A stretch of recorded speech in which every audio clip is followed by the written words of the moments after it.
ہم آپ کو وہ کہانی دکھانے جا رہے ہیں جس میں آپ جانیں گے کہ کیسے انسان نے زمین کو چھوڑ کر خلا میں جانا اور رہنا سیکھا۔ تو دوستو، سن تھا 1961 کا اور تاریخ تھی 12 اپریل۔ وقت تھا صبح کے 6:07۔ مقام تھا سوویت یونین کی ذیلی ریاست قازقستان کا space launch station. Count down کی آواز گونجتی ہے، 3 2 1 0۔ ساتھ ہی انجنز کے غرانے سے زمین کانپنے لگتی ہے، کان پڑی آواز سنائی نہیں دیتی، شعلوں اور سفید بخارات کا طوفان اٹھتا ہے۔ اور دیکھتے ہی دیکھتے ووسٹاک نامی اسپیس کرافٹ زمین کی حدوں کو چیرتا ہوا خلا کی وسعتوں میں جا داخل ہوتا ہے۔ اس کے ساتھ ہی ستاروں پر کمند ڈالنے کا صدیوں پرانا انسانی خواب تکمیل کا ایک اور مرحلہ طے کر گیا، کیونکہ ووسٹاک کے ذریعے دنیا کا پہلا انسان خلا میں داخل ہو گیا تھا۔ یہ انسان سوویت خلاباز یوری گاگیرین تھا۔ تاہم اس سفر سے 4 سال پہلے 1957 میں سوویت یونین سپوتنک نامی پہلا خلائی سیارچہ کامیابی سے خلا میں بھیج چکا تھا۔ دلچسپ بات یہ ہے کہ یوری گاگیرین خلا میں جانے والا پہلا جاندار نہیں تھا، کیونکہ جب روس نے 1957 میں سپوتنک 2 نام کا دوسرا خلائی جہاز لانچ کیا تو اس میں لائکا نام کا ایک کتا مسافر بنا تھا۔ تاہم وہ لانچ کے کچھ ہی دیر بعد سپوتنک 2 میں ہونے والی حد درجہ گرمی سے ہلاک ہو گیا تھا۔ بہرحال اب زمینی حقیقت یہ تھی کہ کمیونسٹ روس سرد جنگ کے زمانے میں اپنے حریف امریکہ پر ٹیکنالوجی اور عسکری ملٹری برتری کی دھاک بٹھا چکا تھا۔ خلائی تسخیر کی اس دوڑ نے بالآخر پہلے انسان کو خلا میں پہنچا دیا، اور یوں اسکائی از دا لمٹ کا محاورہ sky is not the limit میں تبدیل ہو گیا۔ دلچسپ بات یہ ہے کہ انسان کا آسمانوں سے بھی آگے جانے کا شوق اتنا ہی پرانا ہے جتنا آسمان میں اڑنے کا۔ راکٹ سائنس کا پہلا نمونہ ہمیں 10 عیسوی میں پیدا ہونے والے یونانی میتھمیٹیشین اور انجینئر ہیرو آف الیگزینڈریا کے تجربات سے ملتا ہے، جس نے اسٹیم کی مدد سے بھاپ کی مدد سے ایسا انجن تیار کرنے پر کام کیا جو انسان کو پرندوں کی طرح اڑا سکے۔ پھر اس میں چند صدیوں بعد چینیوں نے قبائلی جنگوں اور مذہبی رسومات کے لیے بانس میں گن پاؤڈر بھر کر پروٹوٹائپ میزائل بنا کر چلانے کا رواج شروع کیا۔ لیکن جدید راکٹ ٹیکنالوجی کا سہرا 20ویں صدی کے عظیم امریکی سائنسدان اور موجد ڈاکٹر رابرٹ ایچ گوڈارڈ کو جاتا ہے۔ انہیں فادر آف ماڈرن راکٹری کے نام سے جانا جاتا ہے۔ آج اگر انسان چاند اور مریخ کے ساتھ نظام شمسی کے دوسرے سیاروں پر کمند ڈالنے کی کوششوں میں ہے تو ان کاوشوں کا کریڈٹ بھی ڈاکٹر رابرٹ کو جاتا ہے، جنہوں نے سب سے پہلے راکٹ کے ذریعے چاند پر جانے کا تصور پیش کیا تھا۔ انسان کو خلا میں بھیجنے کا آئیڈیا انہیں نوعمری میں ہی ایچ جی ویلز کی مشہور science fiction novel war of the worlds پڑھنے سے آیا، جس میں خلائی سفر کے قصے اور ایلینز کے خلائی مخلوق کے مفوق الفطرت کرداروں نے ان کو سوچنے پر مجبور کیا کہ کیا کبھی انسان واقعی خلا میں سفر کر سکے گا۔ انسان کے ذہن پر ہزاروں سال سے مسلط یہ سوال کہ کیا اس کائنات میں ہمارے علاوہ کوئی اور ذہین انسان یا زندگی کی کوئی شکل بھی ہے، ڈاکٹر رابرٹ گوڈارڈ کے لیے مزید دلچسپی کا باعث یہی سوال تھا۔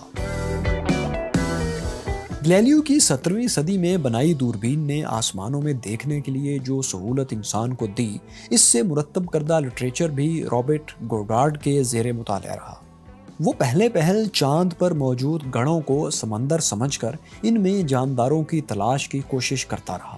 اس نے فزکس میں پی ایچ ڈی کر کے اپنی زندگی خلائی راکٹ بنانے کے لیے وقف کر دی، اور جنگوں میں استعمال ہونے والے راکٹ کا ڈیزائن بہتر بنا کر اور اس کو مائع ایندھن کے ذریعے خلا میں بھیجنے پر تحقیقات شروع کر دی۔ لیکن اس کے ساتھ بھی وہی ہوا جو عموماً عظیم سائنسدانوں یا انسانوں کے ساتھ ہوتا ہے۔ ڈاکٹر رابرٹ گوڈارڈ کی تحقیق جب شائع ہوئی تو اسے ہر طرف سے مخالفت، تضحیک اور تنقید کا سامنا کرنا پڑا۔ یہاں تک کہ 1921 میں نیو یارک ٹائمز کے ایڈیٹوریل میں اس کا یہ کہہ کر مذاق اڑایا گیا کہ جو بات ایک ہائی اسکول کا بچہ جانتا ہے کہ خلا کا سفر ممکن نہیں، وہ بات ایک پی ایچ ڈی اسکالر نہیں سمجھ رہا۔ لیکن جب تقریباً 50 سال بعد اپولو 11 چاند پر اترنے میں کامیاب ہوا اور نیل آرمسٹرانگ نے چاند پر پہلا قدم رکھا تو نیو یارک ٹائمز کو اپنی غلطی کا احساس ہوا اور اس نے باقاعدہ معذرت شائع کی۔ لیکن تب تک مون مین گورڈارڈ کو مرے ہوئے کئی سال ہو چکے تھے۔ بعد ازاں امریکی حکومت بھی یہ ماننے پر مجبور ہو گئی کہ جس سائنسدان کو انہوں نے سائنسی تجربات کے لیے فنڈنگ دینے سے انکار کر دیا تھا، اسی کی ریسرچ اور ڈیزائن نے بالآخر پہلے انسان کو چاند پر پہنچانے میں اہم کردار ادا کیا۔ گورڈارڈ کی موت کے بعد ناسا اور روس کے خلائی تحقیقاتی ادارے اسپیس ریسرچ انسٹیٹیوشنز جلد اس نتیجے پر پہنچ گئے کہ گورڈارڈ اپنی تحقیق اور ملٹی سٹیج راکٹ کے ڈیزائن اور مائع ایندھن لیکوڈ فیول استعمال کرنے کے آئیڈیا میں 100% درست تھے اور ان کے ڈیزائن کے بغیر اسپیس کا سفر، خلائی سفر ممکن نہیں۔ جنوری 1961 میں ناسا نے ڈاکٹر گورڈارڈ کے نام پر رکھے اپنے پہلے اسپیس اسٹیشن سے مرکری نامی تجرباتی کیپسول لانچ کیا، جس میں ہام نام کا ایک چمپینزی سوار تھا۔ یہ فلائٹ ہیم کو زمین سے 156 مائلز اوپر تک لے جانے میں کامیاب رہی۔ امریکی اسپیس ایجنسی نے اس تجربے کو کامیاب قرار دے کر پورے جوش و خروش سے انسان کو خلا میں بھیجنے کی تیاری شروع کر دی۔ لیکن یہ سوویت یونین تھا جس کے حصے میں تاریخ رقم کرنا تھا، امریکہ نہیں۔ 12 اپریل 1961 کو کمیونسٹ روس پہلا انسان خلا میں پہنچانے میں کامیاب ہو گیا۔ دنیا میں ایک کوہرام مچ گیا۔ یہ واقعہ تاریخ کے ان نادر واقعات میں سے ایک تھا جب سرد جنگ کے باوجود سیاسی تعصبات سے اٹھ کر اسے انسانیت کی کامیابی قرار دے کر دنیا بھر میں جشن منایا گیا۔ گاگیرین مشرق و مغرب میں سب کا ڈارلنگ بن گیا۔ لوگ اس کی ایک جھلک دیکھنے کے لیے دیوانہ وار جمع ہوتے تھے، اور ہوتے بھی کیوں نہ۔ آخر غاروں میں رہنے والا وہ ننگ دھڑنگ انسان جو چمکتے ستاروں اور چاند کو خدا سمجھتا تھا، جو سورج اور چاند گرہن کو دیوتا کا قہر مان کر چھپ جایا کرتا تھا، آج اپنی ہمت، حوصلے اور سمجھ بوجھ کے باعث آسمانوں کی ہمسری کر رہا تھا۔ بہرحال یہ خلائی جنگ، یہ سپیس وار اب امریکہ کے لیے عزت اور ذلت کا سوال بن چکی تھی۔ اسی دوران میں نوجوان امریکی صدر جان ایف کینیڈی بھی اقتدار میں آ چکے تھے۔ وہ خود سائنس اور ٹیکنالوجی کے دل دادا تھے۔ 1961 میں امریکی بیس اسپیس کیناورل کے پیڈ نمبر 5 سے اسپیس کیپسول فریڈم 7 لانچ کیا گیا، جس کے ذریعے پہلے امریکی خلاباز ایلن شیفرڈ خلا میں پہنچنے میں کامیاب ہوئے۔ یہ فلائٹ انہیں 116 مائلز 116 میل کی بلندی تک لے جانے میں کامیاب رہی، جہاں وہ صرف 15 منٹ رکے اور بحفاظت واپس اتر آئے۔ اہم بات یہ ہے کہ ایلن اپنے ساتھ ایک پورٹیبل اے سی بھی لے کر گئے تھے تاکہ ان کا ایلومینیم پریشر سوٹ ٹھنڈا رہ سکے۔ فروری 1962 میں میرین کور سے تعلق رکھنے والے پائلٹ جان گیلن جونیئر پہلے امریکی خلاباز بنے جنہوں نے زمین کے مدار کے گرد 3 چکر لگائے۔ گیلن کی فلائٹ والے دن شیو کرنے کی تصویر بہت وائرل ہوئی۔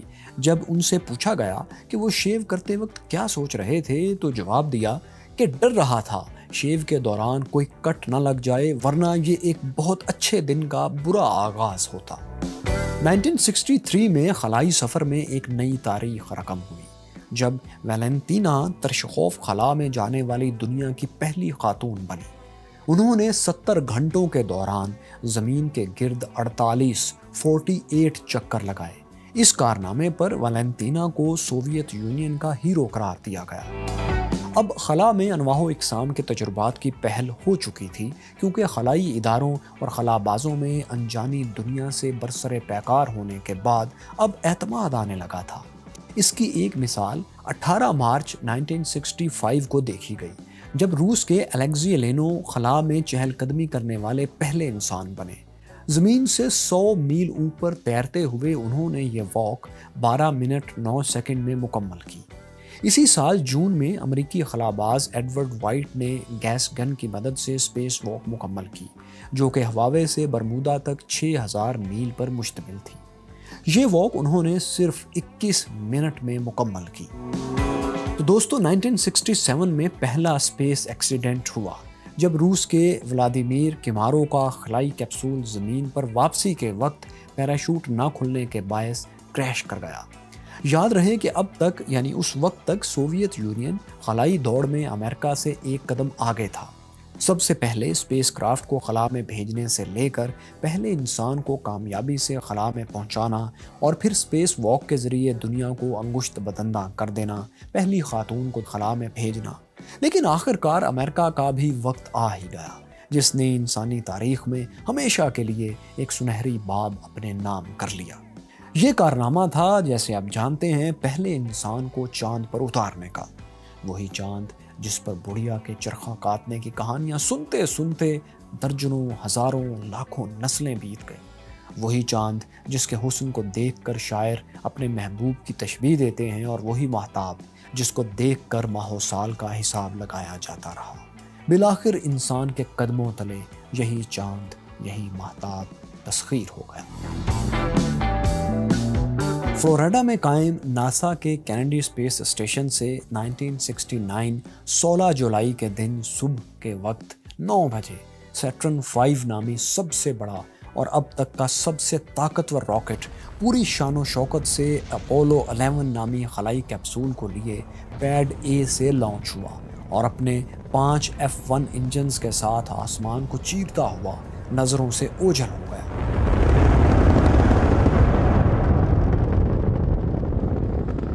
عملے میں کمانڈر نیل آرمسٹرانگ، پائلٹ مائیکل کولنز اور بز ایلڈرن شامل تھے۔ خلا بازوں کو الوداع کرنے والوں میں امریکی صدر لنڈن بی جانسن اور ان کی اہلیہ بھی موجود تھی۔ پرواز کے ٹھیک 11 منٹ کے بعد اپولو 11 چاند کے مدار میں پہنچ چکا تھا۔ وہاں سے 4 دن بعد نیل آرمسٹرانگ اور بز ایلڈرن ایگل نامی چاند گاڑی میں بیٹھ کر چاند کی جانب روانہ ہوئے۔ 20 جولائی کو زمین چھوڑنے کے 110 گھنٹے بعد نیل آرمسٹرانگ چاند کی سطح پر قدم رکھنے والے پہلے انسان بن گئے، اور آرمسٹرانگ کے تاریخ ساز الفاظ دنیا بھر میں جاری ٹی وی نشریات پر گونجے کہ یہ ایک شخص کا چھوٹا سا قدم انسانیت کی عظیم چھلانگ ہے۔ آرمسٹرانگ کے 20 منٹ بعد بز ایلڈرن نے چاند پر قدم رکھا اور دونوں نے خلا میں 2 گھنٹے سے زائد کا وقت گزارا، اور اس دوران کافی نمونے بھی چاند سے جمع کیے، تصاویر لی اور کئی سائنسی تجربات کو انجام دیا۔ جون 1962 میں سرد جنگ کے عروج پر صدر جان کینیڈی کا امریکی قوم کے سامنے کیا گیا دعویٰ کہ ہم چاند پر اترنے کو تیار ہیں، بالآخر کامیابی سے ہمکنار ہوا، اور امریکہ نے فیصلہ کن مارکے میں سوویت یونین کو ٹیکنالوجی کی جنگ میں بالآخر ایک مات دے دی تھی، بہت بڑی مات۔ چاند پر جانے والا اپولو مشن 1972 کے دسمبر کے مہینے تک جاری رہا، جس میں 6 مرتبہ چاند پر لینڈنگ کی گئی۔ اس کا آخری مشن اپولو 17 کی لینڈنگ تھا، اور خلاباز یوجین چاند پر واک کرنے والے، چہل قدمی کرنے والے آخری انسان تھے۔ وہ اور ان کے ساتھی 3 دن تک چاند کی سطح پر رہے۔